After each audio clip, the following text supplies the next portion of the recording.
ಜೀವನ ಪೂರ್ತಿ ಬದುಕಬೇಕು ಎಂಬುದರಲ್ಲಿ ಎಲ್ಲವೂ ಒಳಗೊಂಡಿದೆ. ಬದುಕನ್ನು ಬದುಕುವುದು, ಬದುಕನ್ನು ಕಳೆಯುವುದರ ನಡುವೆ ತುಂಬ ಅಂತರವಿದೆ.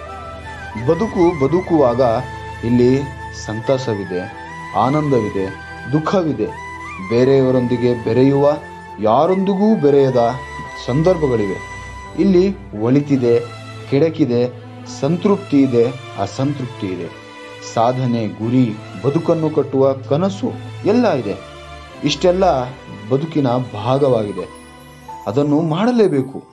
ಆದರೆ ಸತ್ತ ಮೇಲೆ ಇಲ್ಲಿಗೆ ಬದುಕಿನ ಮತ್ತೊಂದು ಪ್ರಯಾಣ ಪ್ರಾರಂಭ. ಅಲ್ಲಿ ಏಕಾಂಗಿ, ಅಲ್ಲಿ ಕರ್ಮಗಳಿಲ್ಲ, ಕೇವಲ ವಿಚಾರಣೆ. ಅಲ್ಲಿ ನಾನು ಮತ್ತು ನನ್ನ ಕರ್ಮಗಳ ಫಲಿತಾಂಶ. ನಮ್ಮೊಂದಿಗೆ ಮರಣ ನಂತರ ಬರುವ ವಸ್ತು ಯಾವುದು ಅಂತ ಕೇಳಿದ್ದಕ್ಕೆ ಯುಧಿಷ್ಠಿರ ಉತ್ತರಿಸಿದ್ದು ನಮ್ಮ ಒಳಿತು ಹಾಗೂ ಕೆಳಕು ಅಂತ. ಸತ್ತ ವ್ಯಕ್ತಿಗೆ ಪರಲೋಕದ ಪ್ರಯಾಣ ಆರಂಭ ಎನ್ನುತ್ತಾರೆ. ಆದರೆ ಪರಲೋಕದ ಪ್ರಯಾಣ ಹೇಗಿರುತ್ತದೆ ಎಂಬ ಬಗ್ಗೆ ಅಧ್ಯಯನ ಆಗಬೇಕಿದೆ. ಪರಲೋಕದ ಬದುಕು, ಅದರ ಮಾಹಿತಿ ವೇದ, ಕುರಾನ್, ಬೈಬಲ್ನಲ್ಲಿ ಬಂದಿದೆ. ನಾವೆಲ್ಲರೂ ಇದನ್ನು ಓದಿ ತಿಳಿಯಬೇಕು.